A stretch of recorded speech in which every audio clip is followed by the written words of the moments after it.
Hello students, welcome to MN maths classes. मैं मोनिका गोयल। बेटा आज हम करेंगे क्लास 10th के मैथमेटिक्स स्टैंडर्ड का सीबीएसई के सैंपल पेपर 2024 और 25 का नेक्स्ट सेक्शन बी में भी सेक्शन सी भी डन हो जाए। ठीक है, चलिए स्टार्ट करते हैं सेक्शन बी से। सेक्शन बी में क्या दिया हुआ है बेटा? सेक्शन बी जो है वो 21st से लेके 25th क्वेश्चन तक का है। मीन्स 5 क्वेश्चन है इस सेक्शन में, और ये हर क्वेश्चन जो है वो 2 मार्क्स जो है कैरी करेगा। ठीक है, तो 21st क्वेश्चन में क्या दिया हुआ है? Find the HCF and LCM of 480 and 720 using the prime factorisation method. बेटा कोई भी क्वेश्चन जैसे आप सैंपल पेपर ही कर रहे हो तो उसको एक सैंपल पेपर भी मत समझो, इसके साथ आपके जो ना सारे चैप्टर्स की रिवीजन ही हो रही है एक तरह से। जैसे आप वन शॉट वीडियोस देखते हो तो उसमें आपको मतलब जो मेथड्स हैं हर एक चैप्टर्स के वो एक्सप्लेन किए जाते हैं। तो सैंपल पेपर में भी हर एक चैप्टर से क्वेश्चन लिए जाते हैं। तो एक तरह से आपके मतलब सारे कंसेप्ट एक सैंपल पेपर, जहाँ अगर आप कहीं कोई भी प्रीवियस ईयर का क्वेश्चन पेपर है उसके साथ सारे कंसेप्ट क्लियर ही हो रहे हैं एक तरह से। ठीक है, तो कोशिश करो कि आप सारे जो भी सैंपल पेपर हैं वो बहुत अच्छे से प्रिपेयर करो, और इसके साथ साथ ये इम्पोर्टेंट क्वेश्चंस भी होते हैं, राइट। तो चलिए बेटा स्टार्ट करते हैं। HCF और LCM फाइंड करना है किस मेथड से? प्राइम फैक्टराइजेशन मेथड से।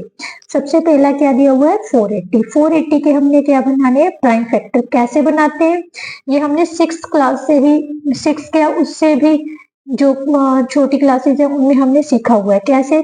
सबसे पहला प्राइम नंबर क्या है? 2 से अगर डिवाइड हो रहा है प्राइम नंबर से तो हम 2 से डिवाइड करेंगे। 2 से डिवाइड किया तो कितना आ गया? 240। 240 क्या अब 2 से डिवाइड हो रहा है? यस, क्योंकि last digit is 0। We know that if the last digit is 0 then it will be divisible by 2, right. Then 2 से डिवाइड किया देन 120, फिर 2 से डिवाइड किया तो कितना आ जाएगा? 60, फिर 2 से डिवाइड किया तो कितना आ गया? 30, देन 2 से डिवाइड किया तो कितना आया? 15। अब 15, 5 is the last digit of, तो क्या जे 5 2 से डिवाइड हो रहा है? नहीं हो रहा ना। तो 15 किस टेबल से डिवाइड होगा? कौन से प्राइम नंबर से डिवाइड हो रहा है? Next prime number is 3। क्या 3 से डिवाइड हो रहा है? यस। 3 5 का 15, 15 is a prime number, 5 is a prime number, sorry. तो 5 को 5 से डिवाइड किया 1, राइट। ये तो हो गया हमारे 480 के prime factorisation. Now we will do prime factorisation of 720। सबसे पहले 2 से डिवाइड करते हैं क्योंकि 0 है लास्ट डिजिट, तो 2 से डिवाइड हो जाएगा। 2 से डिवाइड करोगे तो हमारे पास कितना आ जाएगा? 360। देन अगेन 2 से डिवाइड किया 180, फिर 2 से डिवाइड किया तो कितना आ जाएगा? 90। 2 से डिवाइड किया 45। अब 45 2 से डिवाइड नहीं होगा क्योंकि लास्ट डिजिट इज 5, सो 5 जो है 2 से डिवाइड नहीं हो रहा। तो ये अब देखना है कौन से टेबल पर डिवाइड हो रहा है? 3 के टेबल पर डिवाइड हो रहा है। यस, क्योंकि सम ऑफ डिजिट्स जो है वो 3 से डिवाइड हो रहा है। 4 + 5 9, 9 is divisible by 3, so we can divide it by 3।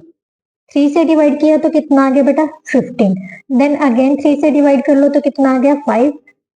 5 से डिवाइड किया 1, राइट। अब 480 को बेटा हम कैसे लिख सकते हैं? 2 कितनी बार आ गया? देखो 1 2 3 4 5, 2 raise to power 5 into 3 raise to power 1 into 5 raise to power 1, right. 720 को कैसे लिखेंगे? 2 raise to power 4 into 3 raise to power 2 into 5 raise to power 1, right. अब हमने निकालना है सबसे पहले HCF। HCF क्या होता है बेटा?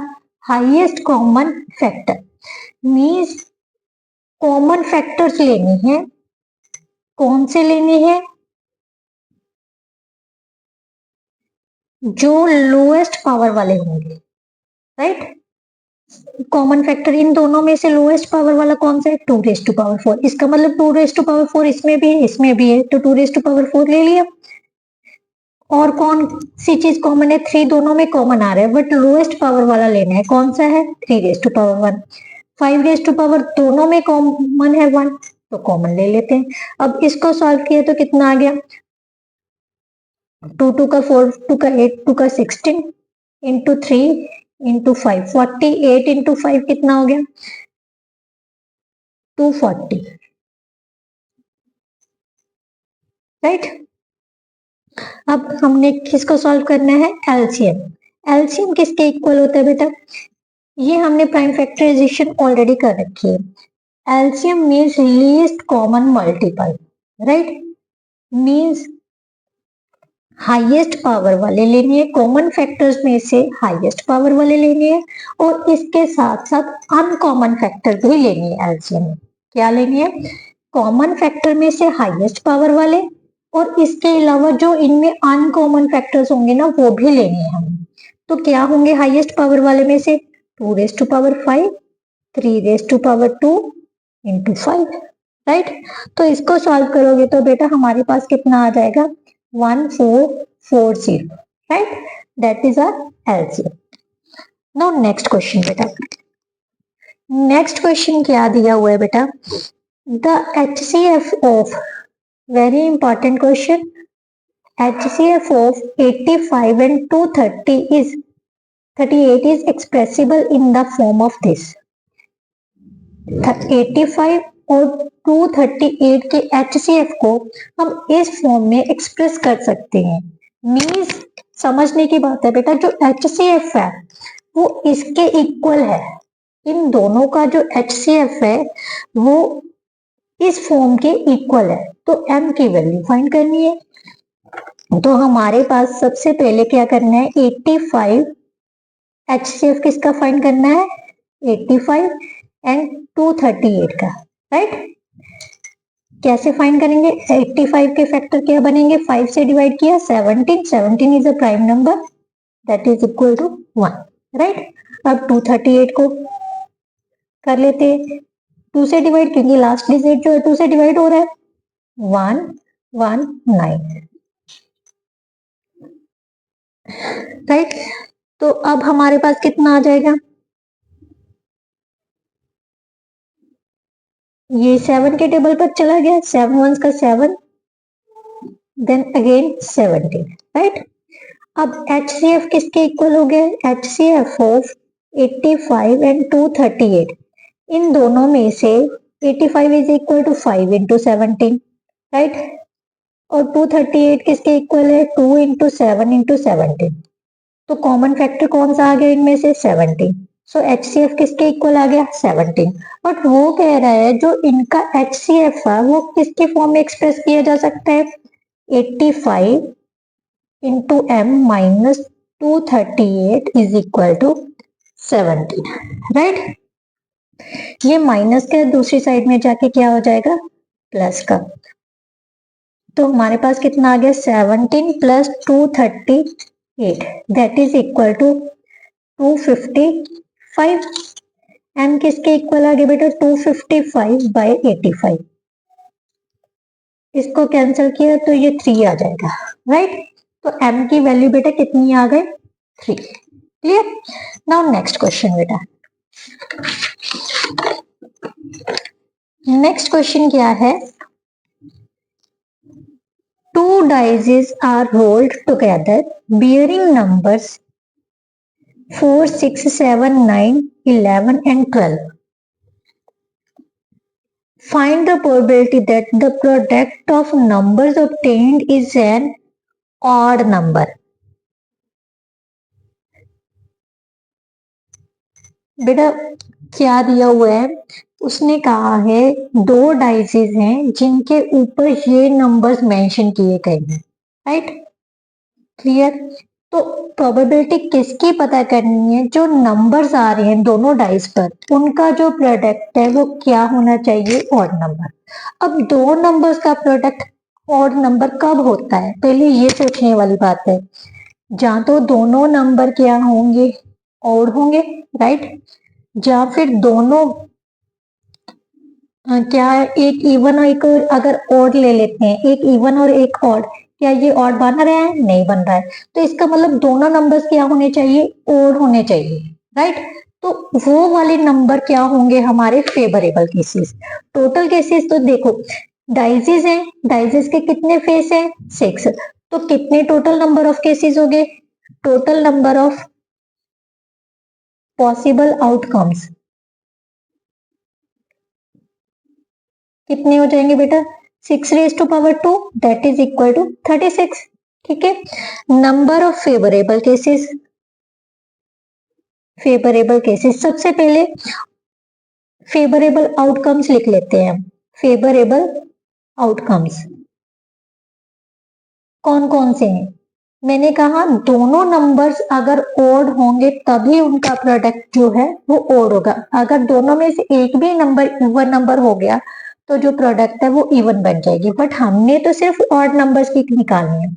तो तो ऑड नंबर कौन कौन से? पहले ये देखो, इनमें से ये 7, 9 और 11। इसका मतलब हमने इनको ही इंटरचेंज वगैरह करके इनके फेवरेबल केसेस निकालने। सबसे पहले 7 के साथ निकाल लेते हैं। 7, 7, 7, 9, 7, 11, राइट। उसके बाद 9 के साथ निकाल लेते हैं। 9, 7, 9, 9, 9, 11, राइट। फिर 11 के साथ निकाल लेते हैं। 11, 7,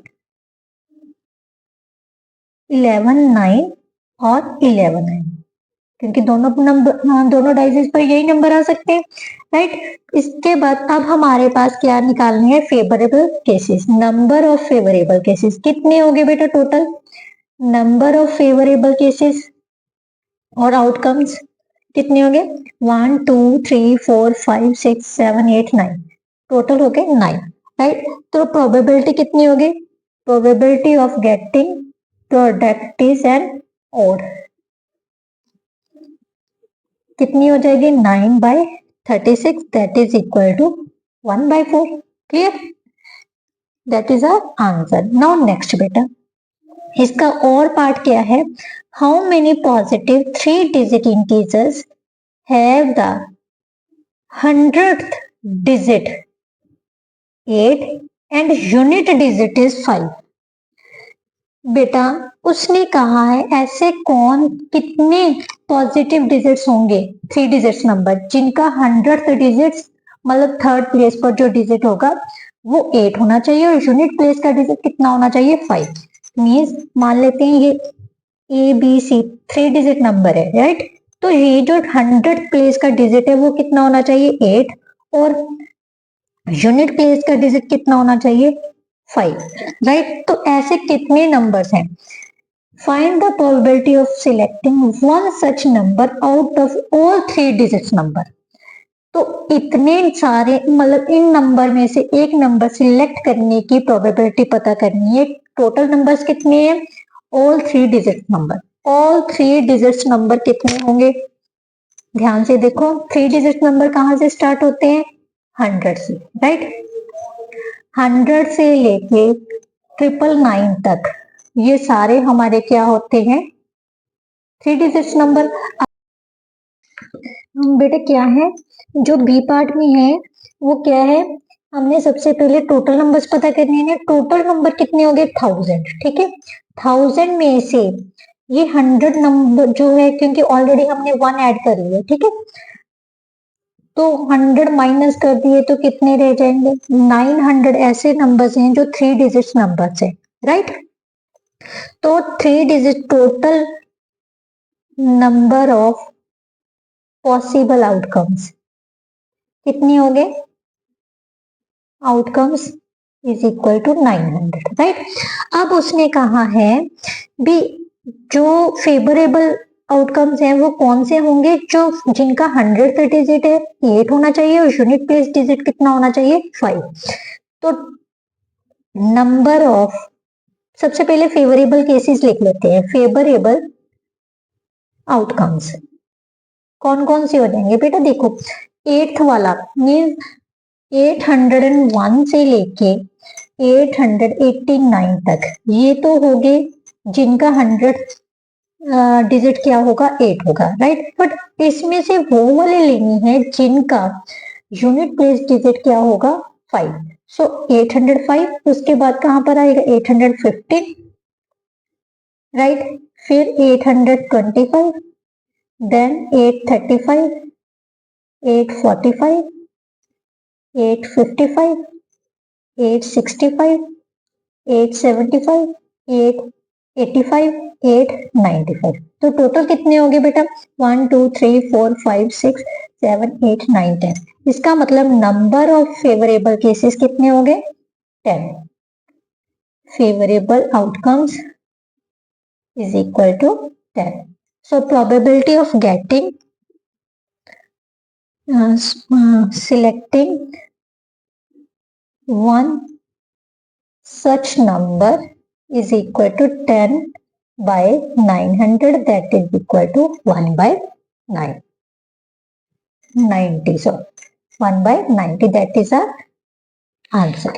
Now next question बेटा 23rd क्वेश्चन में क्या दिया हुआ है, एवेल्यूएट करना है इसको। हमारे पास क्या है 2 sine square 60 degree minus ten square 30 degree upon second square 45 degree. बेटे इस तरह की जो इक्वेशन है इनको सॉल्व करने के लिए, एवेल्यूएट करने के लिए, इनकी वैल्यूज निकालने के लिए हमें टेबल की जो ट्रिग्नोमेट्रिकल वैल्यूज है उनके बारे में पता होना चाहिए, हमें याद होनी चाहिए। इसके लिए मैंने ऑलरेडी एक वीडियो बना रखी है जिससे आपको याद करने की जरूरत नहीं है। यस, अगर समझ आ गई तो आप इजीली वो टेबल ड्रॉ करके हर एक की वैल्यू पुट कर सकते हो। 2 मिनट भी नहीं लगते वो टेबल ड्रॉ करने में, 2 मिनट से भी बहुत कम लगता है टाइम, इवन के 1 मिनट 30 to 40 सेकेंड्स में वो टेबल ड्रॉ हो जाता है। आप एग्जाम में वो टेबल ड्रॉ करो, सीधा से उस टेबल में से निकाल के वैल्यूज यहाँ पर पुट कर सकते हो, राइट। उस टेबल को कैसे बनाना है उसकी वीडियो का लिंक मैं इसकी डिस्क्रिप्शन में डाल दूंगी, आप वो भी बनाना सीख सकते हो। आधे से ज्यादा बच्चों को शायद अब तक तो आ गया होगा टेबल ड्रॉ करना, बट फिर भी जो बच्चे नहीं, जिनको नहीं ड्रॉ करना आता वो इजीली जाके वहां पर जाके चेक कर सकते हैं, राइट। तो बेटा अब साइन 60 की वैल्यू होती है √3/2, क्योंकि इसके ऊपर जो है स्केयर डाला हुआ है तो स्केयर डाल दिया, राइट। tan 30 होता है बेटा √3 1/√3 सॉरी 1/√3 अपॉन सेकेंड 45। cos 45 का उल्ट होता है, cos 45 होता है 1/√2, तो ये √2 हो गया, राइट। इसको सॉल्व कर लेते हैं, 2 × 3/4 माइनस 1/3 अपॉन 2, क्योंकि स्क्वायर रूट से स्क्वायर कैंसिल हो गया, राइट। इसको सॉल्व किया, यहाँ पर कितना आ गया 3/2। एलसीएम ले लेते हैं, 9 - 2/6 × 1/2, राइट। 7 बाय कितना आ गया 12, that is our answer, right. Now next question बेटा, नेक्स्ट क्वेश्चन क्या दिया हुआ है, ये जो है बेटा आपका कोऑर्डिनेट ज्योमेट्री से क्वेश्चन है, बहुत इंपॉर्टेंट क्वेश्चन है ये। एक्स एक्सिस के पॉइंट वाला 99 के 101% आ ही जाता है किसी ना किसी, चाहे ये आपको बेसिक में आ जाए चाहे ये स्टैंडर्ड में आ जाए, मतलब इंपॉर्टेंट है ये question, right. Find the points on x axis, x axis पर पॉइंट पता करना है which is at a distance of √41 units from the point. बेटा एक्स एक्सिस पर मान लेते हैं कोई पॉइंट है, एक्स एक्सिस पर y की वैल्यू क्या होती है 0, राइट। जो एक पॉइंट, ये पॉइंट बी मान लेते हैं, ठीक है, बी पॉइंट से कितनी दूरी पर है √41 की दूरी पर, राइट। √41 यूनिट से इनके बीच का जो डिस्टेंस है ये दिया हुआ है, तो उसने कहा है इस एक्स एक्सिस के पॉइंट पता करनी है, ये पॉइंट हमने पता करना है। तो क्या होता है डिस्टेंस है, डिस्टेंस फॉर्मूला क्या कहता है x2 - AB किसके इक्वल दिया हुआ है हमें √41 के, राइट। ये है हमारा 24th question. x2 - x1 8 - x1 का स्क्वायर प्लस y2 - y1 का स्क्वायर रूट किसके इक्वल दिया हुआ है √41। स्क्वेयरिंग बोथ साइड्स, जब स्केयरिंग बोथ साइड्स करते हैं बेटा तो स्केयर रूट कैंसिल हो जाते हैं, ठीक है। तो हमारे पास इस साइड में क्या रह गया, 8 माइनस एक्स का स्केयर प्लस 25, क्योंकि -5 माइनस 0 -5, किसी भी नेगेटिव नंबर का जो पावर है अगर इवन में हो तो वो पॉजिटिव हो जाता है, ठीक है, is equal to 45, right. 8 minus x का स्केयर किसके इक्वल आ गया, 41 minus 25, that is equal to 16, right. 8 minus x is equal to, ये जो स्केयर है इस साइड में आगे प्लस माइनस 16 हो गया, क्या हो गया, plus minus 16, that is equal two plus minus 4। Plus minus 4 का मीनिंग होता है एक बार हमने प्लस का साइन लेना है, एक बार माइनस का। बेटा अब आप बोलोगे मैम इसकी क्यों जरूरत है, अगर हम सीधा से स्क्वायर रूट कर दे पॉजिटिव 4 भी आ सकता है। नहीं बेटा, ये जो स्क्वायर है ना इसका मतलब ये एक क्वाड्रेटिक इक्वेशन बन रही है, और क्वाड्रेटिक इक्वेशन में हमेशा कितनी जीरोस होती है, मीन्स कितने रूट्स होते हैं, 2। अगर हम नॉर्मली इसको ऐसे ही कर देंगे तो ये तो एक ही रूट आएगा, बट हमें तो 2 रूट चाहिए, क्योंकि ये जो स्क्वायर है ये इस चीज का सिंबल है कि इसके कितनी जीरोस आएंगी, 2 जीरोस आएंगी, राइट। तो हमारे पास बेटा क्या आ गया, 8 minus x is equal to 4, 8 minus x is equal to -4। यहां से x की वैल्यू कितनी आ जाएगी, -4, माइनस से माइनस कैंसिल हो गया, x इज इक्वल टू 4। यहां से कितना आ जाएगा, -4 -8, -x -12, राइट। तो यहां से x की वैल्यू कितनी आ गई, 12। सो हमारे पास जो पॉइंट्स हैं वो कौन कौन से बन सकते हैं, एक 4 और 0 और दूसरा 12 और 0, that is our answer, right. Now next question बेटा, नेक्स्ट क्वेश्चन जो है 25th क्वेश्चन है, show that the points on the vertices, जो ये पॉइंट्स है are the vertices of an isosceles triangle. बेटा अगर इस टाइप का क्वेश्चन आता है ना, अच्छा कोई भी जो पॉइंट्स हैं जो साइड्स हैं, अब हम कब कह सकते हैं ये आइसोसेलेस ट्रायंगल है। आइसोसेलेस ट्रायंगल क्या होती है बेटा, जिसके दो साइड्स, कोई भी दो साइड्स इक्वल हो, राइट, क्लियर। और जो साइड है, साइड अगर हमें दी न हो, अगर पॉइंट्स दे दिए हों तो हम साइड्स कैसे निकालते हैं, डिस्टेंस फॉर्मूला यूज करते हैं ना। तो ये क्वेश्चन भी आपका किससे बन गया, कोऑर्डिनेट ज्योमेट्री से। कैसे निकालनी है आइसोसेलेस ट्रायंगल फाइंड करने के लिए, हमें इसके साइड्स की लेंथ पता होनी चाहिए, तभी हम बता सकते हैं ना कि ये आइसोसेलेस है भी या नहीं है। तो हमारे पास पॉइंट्स कौन कौन से दिए हुए हैं बेटा, फर्स्ट पॉइंट है a -5 और 6, b कितना दिया हुआ है 3 और 0, और c दिया हुआ है 9 और 8, राइट। सबसे पहले हम ए बी साइड की लेंथ पता करते हैं। ए बी कैसे पता करना है, डिस्टेंस फॉर्मूला लगा के वही x2 माइनस x1 का स्क्वायर, माइनस करेंगे तो माइनस माइनस क्या हो जाएगा प्लस, y2 माइनस y1 का square, that is equal to 8 का square 64 plus 36, that is equal to √100 which is equal to 10 units, right? Now BC, same x2 minus x1 का square, y2 minus y1 का square, ये कितना आ गया 6 का square 36 plus 8 का square 64 which is equal to 100, that is 10 units। वैसे तो हमारे पास ऑलरेडी शो हो गई भी दो साइड्स इक्वल है, बट फिर भी हम तीसरी साइड फाइंड करेंगे। CA इज इक्वल टू, क्योंकि यहाँ पर शो करने को बोला है ना तो ऑलरेडी शो हो चुका है, अगर उसने पता करने को बोला होता तो डेफिनेटली हमें थर्ड साइड पता करनी पड़ती, बट अभी भी हम करेंगे।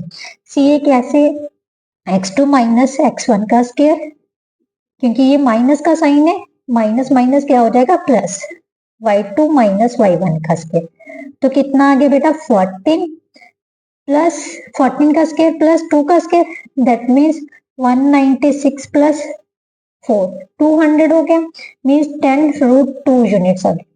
अब हमारे पास ए बी किसके इक्वल आ गया, बी सी के, दो साइड्स इक्वल हो गए, तो इसका मतलब ये पॉइंट्स किसके हैं, सो देयरफॉर these are